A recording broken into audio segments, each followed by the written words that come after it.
Hey everyone, welcome to Mess Nonetheless. I am Rachel. And I'm Melissa, and we are sisters. And you guys, I am so excited. Well, Rachel and I are so excited. If you are watching on YouTube, you see that we have a really beautiful special guest. This is one of my best friends in the whole world, CJ, and she is joining us today to chat about, we're going to talk about body image. Oh, yeah. Good morning, everybody. Thanks for having me, ladies. Yes, we're so excited. Yes, we are. It's been a kind of chaotic morning. We were supposed to start this an hour and 20 minutes ago. We've had like everything go wrong. So we're hoping that everything was put behind us and now it's just going to be free, smooth sailing moving forward. So, all right, we're going to each spend just a minute or two just sharing a little bit of our story about body image. So, Rachel, would you like to go first? Sure. Okay. So, I think like most women, I've struggled with body image through the years. Definitely some seasons more than others. But I had kind of an interesting experience where I had been a little bit on the heavier side for my body. And then I got really thin. And it was like the best time of my whole life. And then I couldn't stay there. And like every little pound freaked me out. And then I was freaked out by 2 pounds and 7 pounds and 10 pounds. And even though I still looked really healthy, 10 pounds up and 15 pounds up, and even now 25 pounds up, every little pound was like, I was so enslaved to every little pound until I was just so fed up with thinking about my body all the time.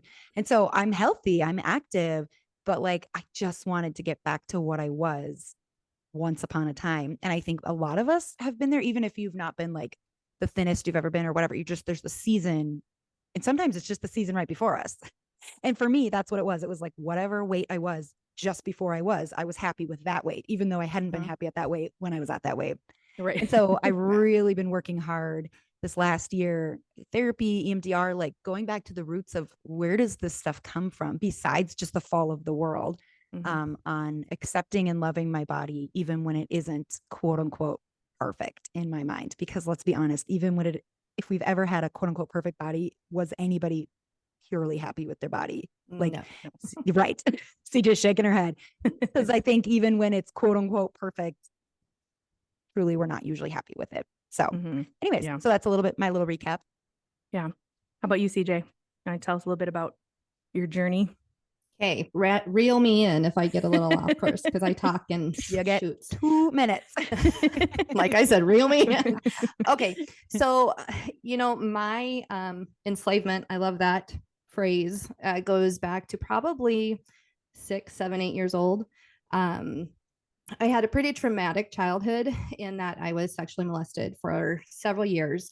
And I found myself, even at those young ages, turning to food for comfort. And so, it was rooted very, very deeply. And in my mind, things got really mixed up with my body equaled love, giving of my body equaled love, cleansing my body equaled food, feeling better equaled food. I was already a bit predisposed just genetically to carry a little more weight. So I struggled at 6, 7, 8 years old, struggled with that. And so there's a lot of psychology behind my negative self-image. But it definitely turned into a massive decades-long eating disorder. I am active recovering binge eater, and it has only been 3 years since I could say that. I'm 45. So, there's a lot of length behind my story, especially you can imagine eating disorders are often coupled with the really deep negative self-image. Yeah. Yeah, that makes sense. And actually that's been my experience as well.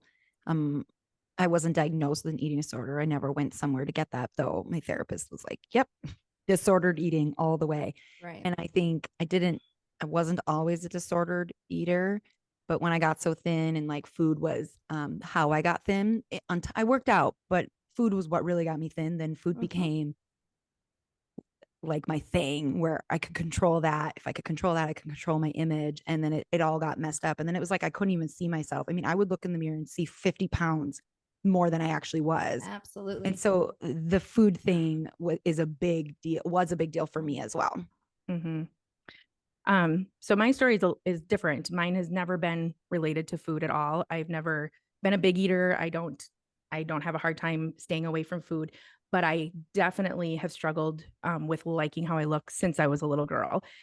Why, I have no idea. I remember very clearly going to kindergarten and wearing a dress with like little ankle socks and walking in the school and realizing that there was like older boys. And I made my mom bring me home and put tights on because I was convinced they were going to make fun of my legs. Like, why was I so aware of anything in my body at that point in my life? But I was. So that's something that it's like just been a part of my mindset for my whole life, is just being very uncomfortable in my body. Up until recently, I've never really struggled with weight. I'm a curvy girl. And so I think part of me when I was younger felt heavy because all my friends were like sticks and I was curvy from like, I wore a bra in 4th grade, and so I didn't look at that as just, this is a girl's body becoming a woman. I looked at it as I was fat.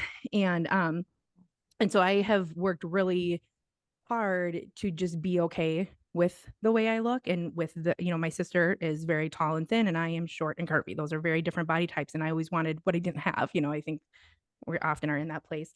And then up about 3-4 years ago, I actually started to gain a lot of, well, actually it was probably a little bit longer ago than that. We had a failed adoption about 6 years ago.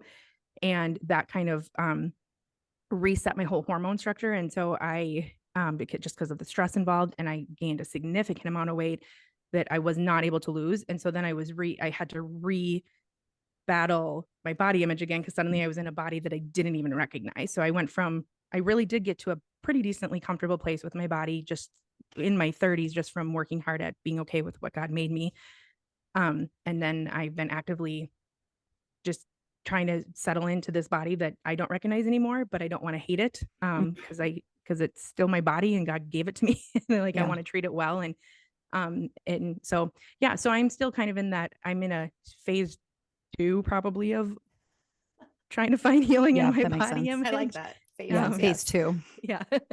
Oh my gosh. I've done it before. And one of my biggest things, I'll just say quick and then we can move on with more, but is that because I'm not a thin person, even at my smallest, thin is not the word you would use to describe me, muscular or curvy or now it's thick, which apparently is a compliment. Sorry, says who?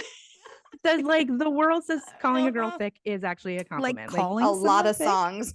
Yeah, it's like my saying like gosh. sexy and curvy. Oh, I didn't know yeah. that. Mhm, I didn't know mhm. that. And so I'm trying to embrace that word. But when I stopped looking for thin to be what I look like in the mirror, that was a game changer for my mind. And we'll talk a little bit more about that later. So Yeah. So that's a little bit of, each of our stories are a little bit different. Obviously, Rachel and CJ talked about food was involved, and I think that is very common.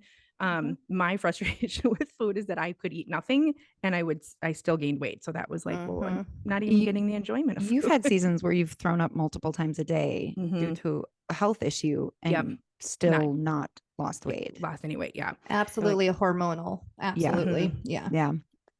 That's frustrating. Yeah. So, I feel like we could go so many directions with body image. I would say that almost everyone, I don't think I've ever met a woman who hasn't struggled with her body from either. some standpoint. Have you guys? No, never. No. So yeah. No.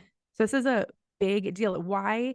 Okay. So I actually was just having this conversation with my mom and my sister-in-law and a couple other friends the other day so my mom said that when she was like in high school, like the model, her name was Twiggy. I don't know who she was. Oh, sure. Yeah. And then in our time, CJ, it would have been Kate Moss. Yes. And my understanding is Twiggy and Kate Moss were very similar, and they were just very stick skinny, like no hips, no curves. And obviously, so the media can be such a huge influence on how we feel about ourselves. Because I remember thinking, I will never look like that. I can never be 5'11", and I will never be 100 pounds. And I will never I will never have a thigh gap. And that became, unfortunately, that just is so in our face that can become, even as healthy adults, when we know better, it can still own us. Right. So CJ, I know you just kind of recapped your story a little bit. I really want you to tell, God said something really powerful to you a few years ago, and I really want you to share how you got there and what his message was to you. Yeah.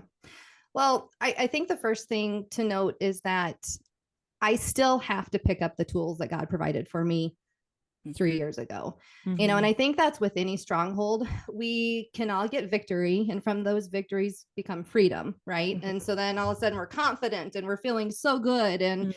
and we have it all together. And so what do? We put down the tools, and yeah. because we don't need them anymore, right? Mhm. And so I think that that's so important to note that, yes, 3 years ago, God literally roared up inside of me. I call it God smacking because I'm an incredibly stubborn person. and, here's the thing. I have been through a lot of tragic, traumatic, horrific things in my life. And so I'm a survivor. And the alternative is going to my grave, right? And the other alternative is to fight. And so when you become a survivor and you're in that mode, when you get victory for something, you can do it alone. You don't need God. You don't need friends. You don't need anything other than just keeping going. And so I think it's important to note that even with victory, you have to be willing to recheck yourself and just continually check in. And so with that being said, 3 years ago, you guys, I've spent 30 years, yikes, 30 years really struggling. And in my adult years, teenage years through 42, I tried every diet. I tried every program. I went through every single method of quick losses, and I was victorious. I lost 50 plus pounds more times than I can even count, and I would gain it right back. And in each time, it took a little more of my soul with it. Every time I would gain it back, I would crush myself even more. Nobody had to be mean to me because I was my most vicious attacker, Right. hands down. Yeah. And so I just got to a point where I was incredibly depressed. And it was the fall before this realization. And one of my best friends, Melissa, showed up at my doorstep, even though I did not want her to. Sometimes you have to be that friend, and you just Oh, That's right. Lord. That's right. She pushed in, and I think that push and then subsequent medication, because sometimes we need the meds, folks. Mhm. That the depression was it was scary. It was dangerous. Yeah. Yeah, it was scary. And when you're a survivor and you go things alone, you get very good at hiding the scary parts. But for whatever reason, God has allowed Melissa to see past the walls. No, I'm good at boundaries now. But anyway, so that was the catalyst to, I was able to get medicated. I was able to start seeing things better. And I also want to say, 5 years prior to this, I had been through 3 years of EMDR therapy to heal from my childhood. I had 2 times a week, excruciating, painful therapy, as Rachel can attest to. And so it's not that I was still carrying a lot with me in terms of trauma and the feeling of it, but yet Melissa hit on it. We're women. We are in this world. We are of this world. We are flesh. And even though you can just be sound emotionally, with all this We're stuff in our bombarded. face, it is. We're bombarded. Our poor children, boys and girls alike. And don't you think it's probably like less than 0.5% of women who look like Kate Moss? 100%. Oh Oh my gosh. We gosh. have so many different bodies. And most of us do not look like that. Like, absolutely. Which you're seeing more and more with the body positivity movement. Right. And it's great. It's we love it. beautiful. We see the mid-size, Right. which is our average size in the United States is mid-size. You're seeing it in size inclusivity in stores, and finally the boutiques. You can I can walk into a boutique and get a size medium shirt and actually have it fit over more than just one of my arms. It's like, because it's an accurate sizing now. It's an accurate size. Okay. So a few months after I was, finally leveling out chemically and whatnot, one of the things that God brought to me is that I had to stop being so darn hard on myself. And the reality is that we're given one humanly vessel, right? This is it. What God created for us to inhabit on this earth. is it. We don't, I mean, there's plastic surgery, sure, but you know, I mean, It's a whole different episode. it's a whole, yeah. But I mean, gosh, I just needed to be nice to myself. Yeah. And it was like a flipped, whatever. Yes, oh my I can't gosh, say that either. Melissa, you struggle I with can't the say it either. same Yeah. thing. A A switch flipped. switch Yes. flip. There, see, I did it wrong. So it was a Godsmack moment. One of those things that I literally needed the Holy Spirit to roar up inside of me and just change it, because I wasn't doing it on my own. I wasn't seeing it on my own. I was going to continue for the next 10 years to fight with the next diet, with the next workout program, with the next whatever. And so I did. I just was like, okay, every day, be kind to myself. I wrote it on sticky notes. I did dry erase marker on my mirrors throughout the entire house, you know, and just be kind to yourself. And you guys, it's been 3 years. It'll be 3 years in February. And over that 3 years, I have managed to lose weight. I have lost almost 40 pounds. And guess what? It's less than 1/4 pound a week. And guess what? It was effortless in that I ate what I knew my body would respond to and be fueled by. I moved my body in the way that I enjoyed. You know, I read the self-help books that I wasn't instantly opposed to. You know, I mean, I read what drawed me in and not what I was like, oh, I don't want to do that or whatever. I now have found the ability to get in the shower in front of my husband. You guys, I hid my body from my husband for most of our years. I mean, it's just the last 3 years that I can even do that. I haven't had a binge for I don't even know how long. I no longer sneak out in the middle of the night to eat cold Cub Foods cake, marble cake out of the refrigerator. I don't hide fast food wrappers. You know, I don't. There's definitely freedom, but I'm picking up my tools probably every single day. Yeah. Every day. I love that reminder, because you're right. I think we can reach a place of freedom in whatever it is that we're looking for and think we're done and that's it. But really, I think what the freedom actually is just a realization that we have to continue to stay connected to for the rest of our life. And I think it's really easy to feel like when we have to keep picking up our tools that we're failing. Right. Oh my gosh, I thought I already dealt with this. Oh my gosh, why am I dealing with this again? And the thing is that if something is that deeply rooted that it took you into your 40s to finally find some healing from it, it's not going anywhere. Like it's just too much a part of us, you know, part of our makeup and our internal makeup. And CJ, the thing that I love that I want you to share is that you started loving yourself. So you guys, CJ has struggled with her health for the last 16, 17 years. She's had cancer 3 times. I mean, when she says she's a survivor, like she's not just using that word, like she's a survivor from her childhood. Technically, CJ's had cancer 4 times, but she says, "Oh, I don't really count the 4th one because it was just skin cancer." I'm like, CJ, it's still cancer. It didn't take that much to fix it. I mean, oh my gosh, I'm like, it's still cancer in the grand scheme of things. She counts it so little, I forget to count one it. more time of cancer in the grand scheme of things. I'm pretty sure Melissa and I had been friends for probably 8 years before I was like, oh, did I tell you I had skin cancer one time? Wait, what? So when she says she's a survivor, she's a survivor. Yes, she really is. And so, but the thing is that I love is that when you started to love your body, it was in the middle of it not always functioning well. And it was in the middle of you not being at your smallest. It's not like, because it's I was really actually at my easy. heaviest. Right. Because it's really easy to be like, oh, I mean, about 7-8 years ago, I was really fit. I was practicing yoga regularly. I had a ton of energy. I was just in a place where I could, and my body was just responding to what I did, the way I took care of it. It was responding, and I got very fit. Well, that would have been a really easy time to be like, I feel so good about myself. Like, I just love myself. It's a whole different thing when you can say, I love myself when I'm not even close to what I actually wish that I look like, or the way my body is sick. It's not functioning the way I want it to function, but I can still love myself. And that is what I think is so beautiful about your story, is that you fell in love with yourself in the middle of when you really your body didn't deserve for you to fall in love with it, you know? Well, and you started viewing your body as a gift. Right. That was it. That And right there. Yeah. That's like amazing. It's Instead Well, of I like a had- burden, like most of us view our body when we think of our image, it's like a burden. Mhm. But your transformation was God was like, it's a gift. And Yep. you Absolutely. looking at it as a gift.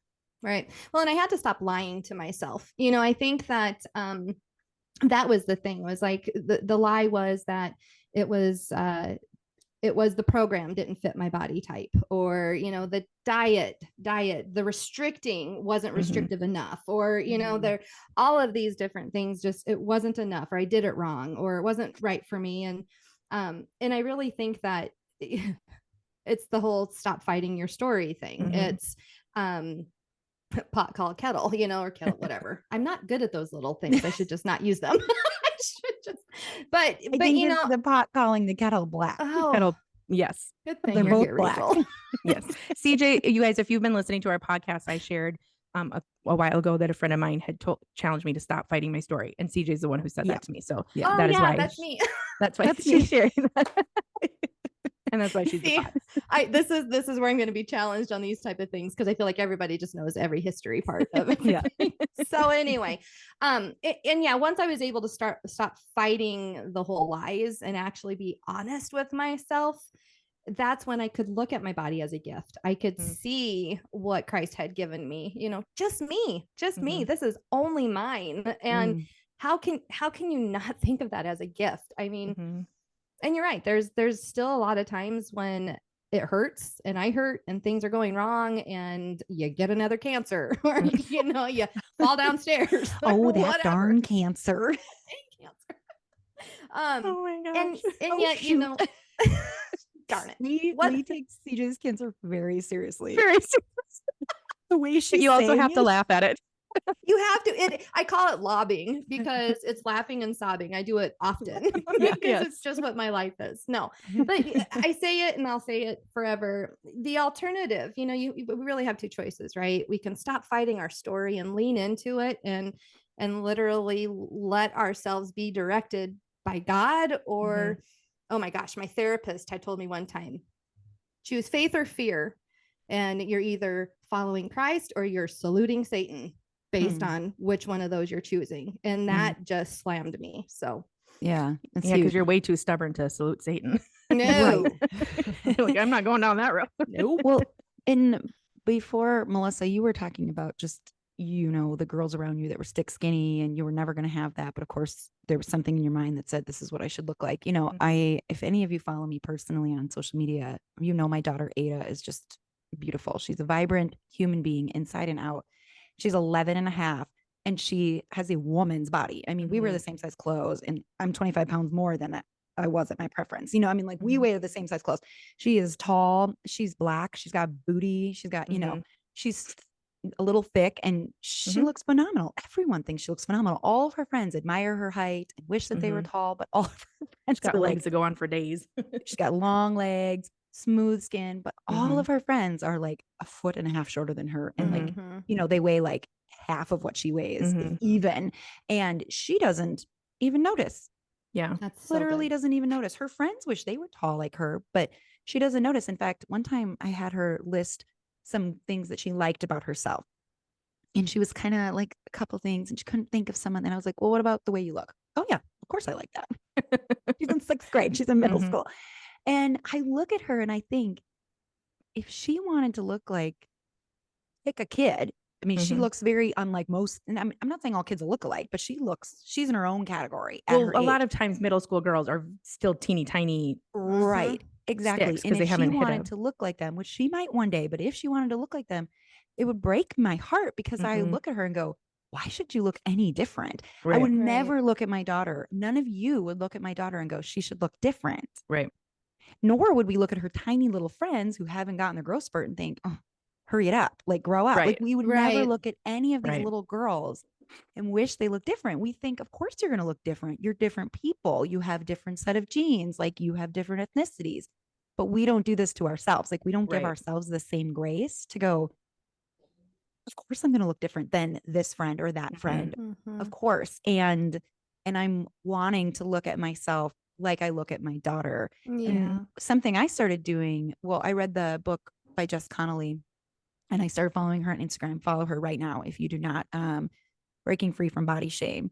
And I started saying to myself every single day, like 100 times a day, however many times a day I berated my body, I would say, you have a good body. You were made in his image. I would say to myself, I have a good body. I was made in his image. And I would just say that over and over. And I had a couple affirmations that I created or like came up with or whatever that I do as well. But after months and months and months of this, I found that I thought of my body negatively way, way, way less. And actually, there were a couple days in a row where I was kind of like reporting back to my therapist because I hadn't seen her in a while. And I was like, there were actually like 3 or 4 days in a row where I probably thought about my body like 15 times each day and purely positive. Like, oh, I like how these jeans look on me. Or like, and keep in mind, I'm 25 pounds more than my mind has decided is my right weight. So like I'm not saying there's anything wrong with my body, but my mind has really battled every single one of those pounds. And every single day I can look at myself and say nice things to myself in the mirror. Oh, I like how this shirt fits on me, or this is a flattering fit, or this is a good color on me. I mean, it doesn't even matter if you have all the negative things you could say. Start saying the positive things. Say them to yourself when the negative comes. Like look in the mirror and say positive things, because guess what we're doing to everyone else around us? We're thinking positive things. Right. Rarely do we, I think as women, do we look at other women and like berate them in our minds? Like, I mean, some women maybe do, but the most of us look at other women and go, oh, she looks so cute. Or like, I love that shirt on her. We're thinking of the positive. And that's what I want to do for myself. I want to view my body as a gift, like you were saying, CJ, and being like, this is a good body. And I get to use it. I get to move it. Like, not everyone has the ability to move their body in the ways that I get to move my body. I have all of my functions, all of my limbs. And because I've gone through so many surgeries in the last 2 years, I know what it is to lose abilities, even though of course I still eventually get them back. And it is a gift. And it's one that I think that we need to look at every day and have something positive to say. Like if we just look at our husbands or our kids every day and thought of all the negative things, we're really going to have a hard time. We're going to hate them. Yeah. We're going to have a hard time being around them. But if we look at them every day, even if we have frustrations, even though we know they're not perfect, and we can say in our minds and out loud many, many positive things, it is going to change the way that we view them and treat them. And the same goes with our bodies. Yeah. Well, and I think that, you know, some things that I have practiced in trying to really be okay with where I'm at in my body is so I said this earlier, like I took the word thin out of my vocabulary because when I would put on an outfit that if I saw on any other girl who was my size, and I would think it was adorable, but on me, I'd be like, but I don't look thin. So then I didn't like it. Well, that if thin is my goal, I'm going to be hurt every single day. I'm going to be so disappointed because it's just not. It's all about expectations. Yes. Because even like I said, even at my smallest, I'm really not ever thin. And so I removed that, and that was a game changer. Yeah. Because then I was like, oh, I like this outfit on me because thin is not the goal that I'm going for. Yeah. And obviously these are superficial things, but you guys, body image is a big thing, and it starts with what we see on the outside, and it goes inside. And so if we can do some things to tweak the way we're looking at ourselves on the outside, I really do think it will help what's going on the inside. Absolutely. And another thing I started doing was, well, can I just say something about that first before you move on? Will you remember what you're going to say? Hopefully. I decided this last year that while my body image had nothing to do with God's closeness to me, it had everything, the way I viewed myself had everything to do with how close I was to God. Yeah. Oh, right. That's true. Yes. Because Seriously. sitting and viewing myself negatively, this way, I mean, like our kids, like how, if they just like berate themselves, how close can they really be to us? Right. They just hate themselves. They're just, and not to mention, we're just consumed with ourselves. Right. So like, how can you, Jesus says you can't serve two masters. He's talking about money, but like my body became my master. I was a slave to it. It was my idol, and a negative one, a positive one, whatever. It was, it was in between me and God. Yeah. Oh, that's so good. I love that, because you're right. Nothing can take us away from God, but we can put things in between us and God. Right. And exactly. yeah, that's huge. I know we don't have a lot of time left, but one practical thing that I have done. So I have gained probably 40 to 50 pounds in the last 5 years. Like, and I have, like Rachel said, I even went through times where I would, because of health stuff, I would throw up regularly, couldn't eat anything, and I still couldn't lose weight. So I have gotten some of it under control, like my inflammation and stuff, but I still have a lot of weight to lose that isn't going anywhere. And so one of the things I've started to do is I can't see myself the way that I actually look because I don't recognize myself. So I started looking at women who were my size or similar size to me. And I would be like, okay, I think they are beautiful. Like, I don't think there's anything wrong with the way they look. In fact, they're very sexy, or they're very, you know, they're very stylish. And like, I can be that. It's helped me get a better perspective of what I look like, so that I'm not seeing a distorted image in the mirror. Right. Because for a while, that's all I could see is this distorted image, because it literally was not a body I recognized. And so I feel like we could talk about this subject for Well, Absolutely. and dressing, like putting clothes on your body that fit your body. So for Yep. me, I kept trying to lose weight to fit back into my clothes because Right. I could still wear them, but like they didn't feel good and I felt Right. fat in them. Mm-hmm. And finally, my therapist was like, you just Go up a need size. just buy Right. different clothes. Yeah. And I did. And guess what? Mhm. It changed everything. Because Well, now I feel and comfortable think in 'em. about that, you guys. We're all willing to save our small clothes, Mhm. but yet we're not willing to go buy bigger clothes Mhm. or Yeah. save our bigger clothes. Well, and Yeah. because when we put on the size that fits, even if it's a bigger size, we look better. right. Feel Right. better. Like Absolutely. We feel better. Yeah. we actually look thinner, I think, because when Yeah. you shove yourself into something that is not Right. meant for the size Right. you are, it's really obvious. And so, Yeah. Right. yeah. Well, and honestly, this is superficial, but discovering like what things make you feel good in your Yeah, body. Is there a absolutely. type of shirt True. that makes you feel best? Buy Mhm. more of them. Like, Yeah. Right. do you feel great in leggings? Then wear them unless Yeah. you have to wear something else. Like, Mhm. and I Well, and know that it's all, I think.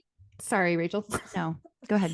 To expand on that, you're talking on the outside, which is so important because Yeah. right, what we feel, what we look like, we feel. I mean, that's just the way it goes. But I think we can apply it to the inside too. Mhm. Food. Right. You Mhm. eat food, eat Mhm. all the food, and then take out the stuff that actually makes you feel crappy. Yeah. Eat Right. the stuff that makes you feel good. Yeah. Exercise. Try them all out. Yeah. What actually makes you feel energized? What works Mhm. for you? What does your body actually like and what Mhm. doesn't? Don't force yourself to run a marathon. Right. Don't Right. force yourself to do these things because just listen to yourself. Yeah, that- I like Trust that.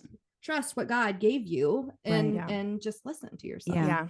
That's beautiful. Well, I'm in the show notes. We're going to have a bunch of verses and a couple affirmations for you guys. We haven't really talked about any specific verses, but the Bible just talks on repeat of what a gift that we are, that God made us. He designed us. He made us to be in his image. He made us, our bodies, to be a temple, that we get to house the Holy Spirit.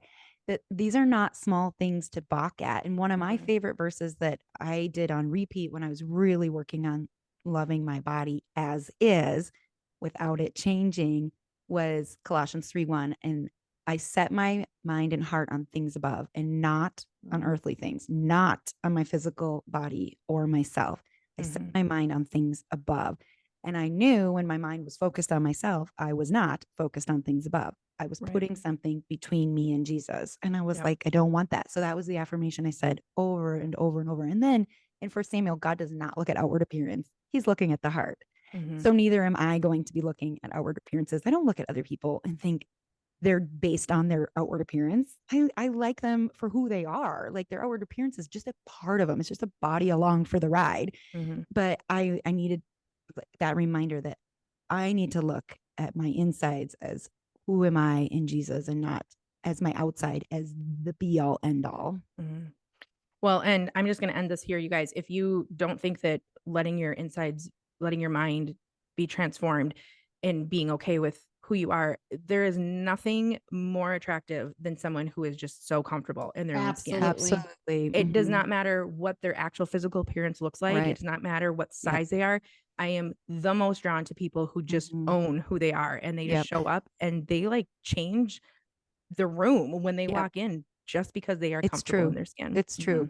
So what's our challenge for our listeners today? Well, I love what she started being nice to herself every Mhm. day, all the time, regularly. Rachel, you took every negative thought and you turned it into a positive. You would say, I have a good body. Like, I Mhm. think that just changing, because we talked, a while ago, the thoughts that come into our head, we can't always help that. They just show up there, but we can change how they get to be implanted in our brain. And so, so taking every thought captive. I mean, we talk Right. about that a lot, Yeah. and saying, I have a good body and I'm going to be nice to myself. And Yeah. I and like that see a and lot. see how things change. Yeah. Report Yeah. back to us in 3 months. We would like to Yes. know. Seriously, I we have would. a quick little challenge too. Okay. What I would like to say is find yourself a Melissa. I think that a lot of people don't want to admit that they have self-image issues, that you have a negative self-image because you feel like you're vain, you feel like you're just too of the world or whatever. And so just find yourself somebody that you can really just be honest and say, I feel fat today, or I feel ugly, or, oh my gosh, I hate my hair, or whatever. And not that you need them to appease you, but just somebody who's going to hear you, and just hear those, and they can help turn things around a little bit too. But you need to start being honest, and sometimes having a trusted source that you can be honest to will help you be more honest with yourself. Yeah. Yes, perfect.